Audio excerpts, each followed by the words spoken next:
ఇప్పుడు మొత్తం నియామకాల్లో అవినీతి పెరిగిపోయింది. ఎక్కడ చూసినా కుంభకోణాలు, ఎక్కడ చూసినా అవినీతి పెరిగిపోతున్నటువంటి పరిస్థితి ఉంది. నీట్ కుంభకోణం కూడా మనం చూసాము. నీట్ పరీక్షను కూడా కుంభకోణం లీక్ చేసి ఆ రకంగా లక్షలాది మంది ఏదైతే విద్యార్థులు ఉన్నారో వాళ్ళ జీవితాలతో మీరు ఆటలు ఆడుకున్నారు. అలాగే ఇప్పుడు అన్ని రకాల ఎంట్రన్స్ ఎగ్జామ్లలో కూడా మీరు అవినీతికి పాల్పడుతున్నటువంటి స్థితి ఉంది. అందుకనే నిరుద్యోగులతోటి మీరు ఆటలాడకం మానుకోండి. ఏదైతే ఈ దేశ యువత భవిష్యత్తుతోటి ఆటలాడడం మానుకోండి. కేంద్ర ప్రభుత్వం ఇప్పటికైనా మేల్కోవాలని చెప్పేసి చెప్పదలుచుకున్నాము. అదే రకంగా రాష్ట్రంలో ఉన్నటువంటి మన తెలంగాణ ప్రభుత్వం కూడా గతంలో కేసీఆర్ గురించి మనం చెప్పాము. తెలంగాణ ఏర్పడితే నిధులు నియామకాలు ఇంటికో ఉద్యోగం వస్తుందన్నారు. ఓకే, తెలంగాణ ఏర్పడది, మరి ఇంటికో ఉద్యోగం ఎక్కడొచ్చిందని చెప్పేసి అడుగుతా ఉన్నాము. ఇంటికో ఉద్యోగం లేదు. అలాగే నువ్వు ఎన్నికలలో వాగ్దానం చేసినట్టుగా నువ్వు హామీ ఇచ్చినటువంటి ఏదైతే ఈ 2 లక్షల ఉద్యోగాలు కూడా నువ్వు ఇస్తున్నటువంటి పరిస్థితి ఏం లేదు. అంటే ఆ 2 లక్షలు లేవు, నువ్వు ఇచ్చినటువంటి హామీ ఇచ్చినటువంటి ఇంటికో ఉద్యోగం లేనటువంటి పరిస్థితి ఉంది. అందుకనే కేసీఆర్ ని ఇంటికి సాగనంపితే ఇప్పుడు రేవంత్ రెడ్డి నేను ఇస్తానన్నాడు. నువ్వు ఇచ్చింది కూడా ఏం లేదు. ఇప్పుడు వచ్చి ఇన్ని రోజులు అవుతా ఉంది. దాదాపుగా నీ కాలం మళ్ళీ దగ్గర పడ్డది. ఇంకో సంవత్సరం అయినారైతే నువ్వు ఇంటికి పోయే పరిస్థితి వస్తూ ఉంది. మరి ఏం చేసినావు? ఈ రోజు అనేక చోట్ల నిరుద్యోగులు పాపం లక్షల రూపాయలు డబ్బులు ఖర్చు పెట్టి సరిగా తినక, సరిగా తిండి కుటుంబాలని వదిలిపెట్టి వచ్చి ఇక్కడ దిల్సుఖ్ నగర్ లో, అమీర్పేటలో ఎక్కడ కోచింగ్ సెంటర్లు ఉంటే అక్కడ కోచింగ్ తీసుకుంటా ఉన్నారు. చాలా కష్టపడుతున్నారు. నిద్ర మాని, తిండి మాని వాళ్ళు ఎప్పుడు వస్తాయో అని చెప్పేసి చకోర పక్షులు కనుక ఆకాశం వైపు ఎట్లా చూస్తాయో అట్లా ప్రభుత్వ నోటిఫికేషన్ల కోసం వాళ్ళు ఎదురు చూస్తున్నటువంటి పరిస్థితి ఉంది.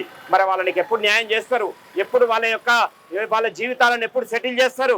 ఈ రకమైనటువంటి పరిస్థితి ఇంకెంతకాలం కొనసాగాలని చెప్పేసి అడుగుతా ఉన్నాం. కొంతమంది ఉద్యోగం వచ్చిన తర్వాత పెళ్లి చేసుకుందాంలే అని చెప్పేసి వాయిదాలేసి పెళ్లిని కూడా చేసుకోకుండా మిగిలిపోతున్నటువంటి పరిస్థితి ఏర్పడతా ఉంది. అలాగే ఉద్యోగాలు లేకుంటే, ఉపాధి లేకుంటే పిల్లలు ఇవ్వక పెళ్లిలు కూడా ఆగిపోతున్నటువంటి పరిస్థితి ఉంది. ఇంత దుర్మార్గమైనటువంటి స్థితి ఈ రాష్ట్రంలో ఉంటే మళ్ళీ నిరుద్యోగులకు సంబంధించినటువంటి సమస్యలను మీరు ఎప్పుడు పట్టించుకుంటారు? దీన్ని అడిగితే, ఈ రకమైనటువంటి మాటలు అడిగితే పాలకులకి కోపం వస్తూ ఉన్నది. ఎప్పుడైతే ప్రశ్నలు అడుగుతామో వాళ్ళకు కోపం వస్తూ ఉంది. ఉద్యోగాలు ఇవ్వండి అంటే కోపం వస్తుంది. పేదరికం ఎందుకుంది? కోపం వస్తూ ఉంది. నిరుద్యోగం ఎందుకుంది? కోపం వస్తూ ఉంది. బళ్ళు ఎందుకు సరిగా నడతలేవు? కోపం వస్తూ ఉంది. ఏం ప్రశ్న అడిగినా కోపం వస్తూ ఉంది. ఇప్పుడు కొత్త పదం కనిపెట్టారు వాళ్ళు. ఏంటిదాట పదం?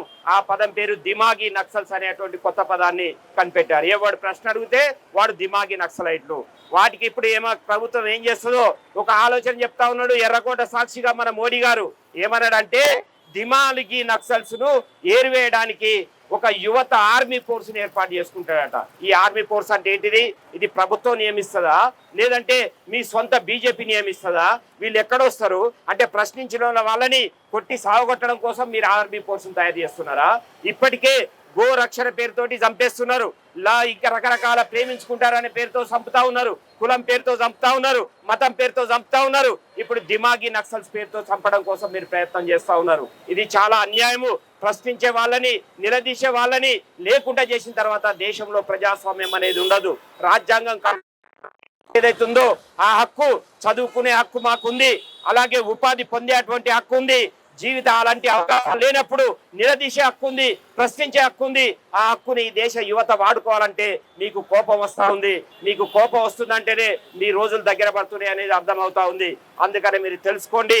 ఇప్పటికైనా దేశంలో మారుతున్నటువంటి పరిస్థితిని మీరు అర్థం చేసుకోండి. యువత యొక్క మైండ్ సెట్ ను అర్థం చేసుకోండి.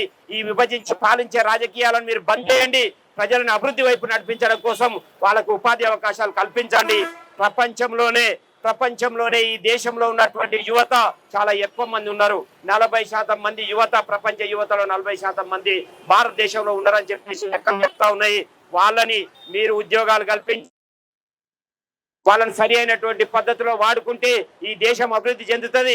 పేదరికం నుండి బయటపడతాము, నిరుద్యోగం నుండి బయటపడతాము, అన్ని సమస్యలు పరిష్కారం అవుతాయి.